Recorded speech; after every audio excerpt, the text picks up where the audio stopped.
What is going on, guys? DBG here, and this is going to be the weekly squad builder, weekly budget squad builder. And in this video we've got a 10k squad builder. Yep, this team is only going to cost 10k total. So basically this is a team that you're not going to be able to run with past maybe the Emerald or Sapphire League in My Team Online. If you're good, you might be able to win in the Sapphire League, but really up until the Gold League this team will be fine, but after that it might struggle a little bit. For domination, if you've just started, this team is great. It'll beat any domination team in normal and probably historic as well.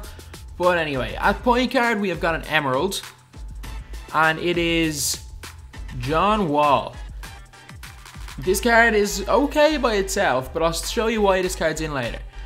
At the 2 guard we have got the main man in this team. It's a Ruby, and it is Jason Richardson. For about 2.5k you've got a guy who can shoot from the outside, score in the post, shoot from mid-range, can pass a little bit, can handle the ball, and can just jam it on everybody. With those 100 driving and flashy dunk tendencies, he's just an absolutely insane player to have on your team. At the 3, because it's a 10k squad, we've got to get some cheap players, and at the 3 we've got Brandon Ingram. This card is so versatile, it's unbelievable. He's 6'10", meaning that even though he's not a great defensive player ratings wise, he defends really well and blocks a ton of shots. He's just average at everything. Decent inside in the post, an okay mid-range shot, decent shot 3, not great passing, can dribble the ball a little bit, 70 ball control. Block 72 is okay. On ball defense IQ 66, which as I said is actually a lot better than that because of how tall he is. Driving dunk 72 is okay. Not great, but he dunks a lot. Speed is decent enough, but he's 6'10", so he feels faster. This card is just so solid all around. And for 500 coins, you can't get that much better. At the 4, we have probably got the best player for 500 coins. And it is a power forward, and it's Channing Frye. The usual. Channing Frye is currently my club's overall top scorer, scoring 511 points in 60 games. Channing Frye is just a great card.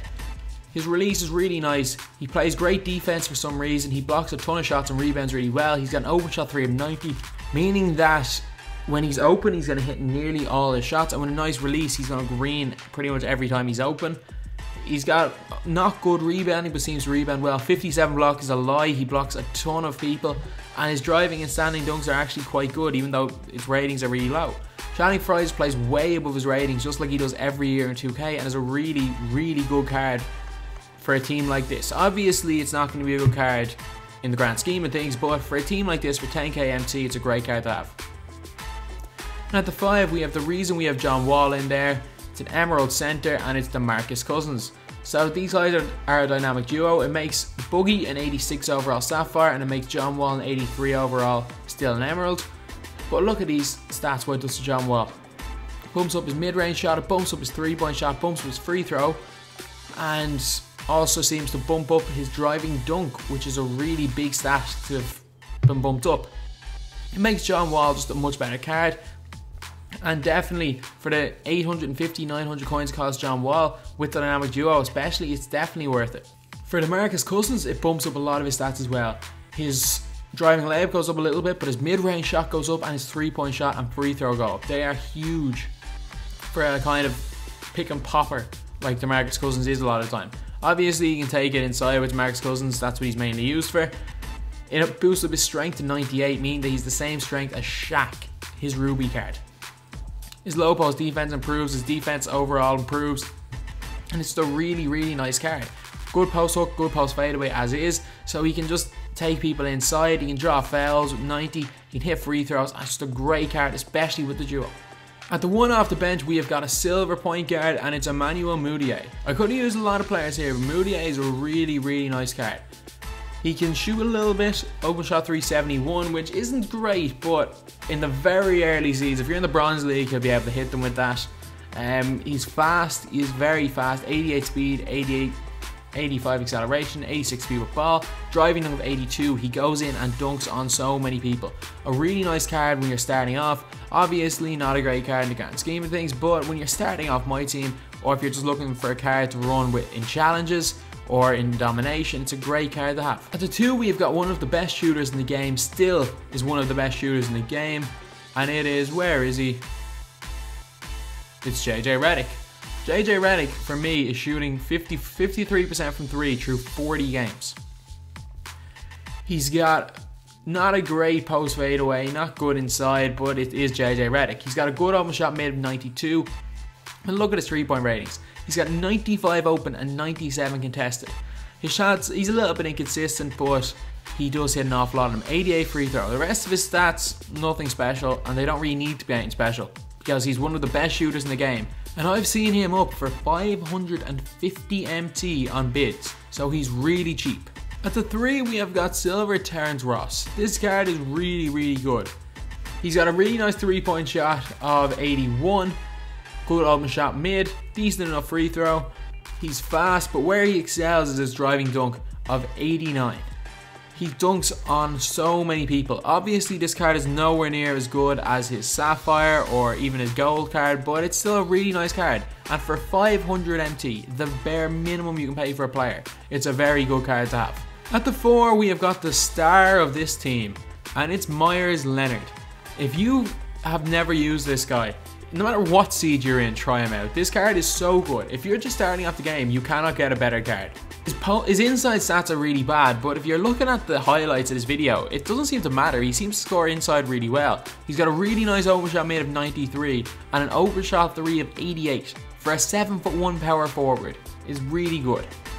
His block rating is 49, but you'll see from the clip, he blocks so many people because he can jump really high with that 72 vertical, and his driving and standing dunk are actually really good. Speed, he actually feels way faster than that 54 because he's 7'1", and just an amazing card to use if you're just starting out my team or you only want to spend 500 coins on someone just to sit on the end of your bench. A great card for that. And at the 5, we've got Rudy Gobert. So Rudy Gobert is about 500 to 600 MT, somewhere in between. Not a great offensive player, can't really score inside. For some reason only has an 85 post hook, I don't really get that. Can't shoot at all, doesn't have a good free throw. His rebounding's good, he only has an 82 block, but he feels a lot better for some reason. 7'1" because he can jump quite high as well, even though he does only have a 57 vertical. This card is actually good. Its stats wise doesn't seem to be, but it's actually really good in game. And for 500 coins, because this is the cheapest gold center, I put him in just to keep the team under 10k. And the last 3 spots are all silvers. First of all, we have got a 2 guard, and it's one of the best defensive current cards, Tony Allen. Like a 91 defensive overall for a silver. Basically, if anyone's getting torched, you can put Tony Allen on to guard them. Tony Allen's actually doing okay offensive wise for me, shooting like nearly 40% from 3, 44% from the field. Like not awful, not great, but just a solid card just to have sitting on the end of your bench. And he's 500 coins as well, so you can't really go wrong. Next up, we have got Ryan Anderson, who's a solid-ish card, like quite a solid card. But anyway, Ryan Anderson has a good post fadeaway. That might separate him a little bit from the likes of Meyers Leonard, but he is a bit smaller. He's got a good mid-range shot, 84, really nice 3-point shot of 88. Overall, apart from that, he's not a great card. But again, for the last 3 spots on the bench, if you need someone to come in and hit a 3, he's fine for that. Last up, we have got a silver 2 guard who actually plays really well sometimes when I use him even the higher seeds like the Ruby seed, and it's Devin Booker. I actually used this card, I haven't really since Christmas, but before that I would have used him a few times in the Ruby League and he did okay. So he's not great inside, decent mid-range shot, decent 3-point shot. Like stats wise, there's nothing special about this card. Fairly fast at 80, but again, not too fast, only a 46 driving dunk, but this card plays way above his stats. So anyway, now let's get on to the highlights.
that's the video. This team, while nothing special, for 10k, if you're just starting out the game, you can basically play 2 or 3 moments challenges, play a couple of games of domination, and you'll be able to get this squad. So anyway, that's the video. Thanks for watching. Please like, comment, and subscribe.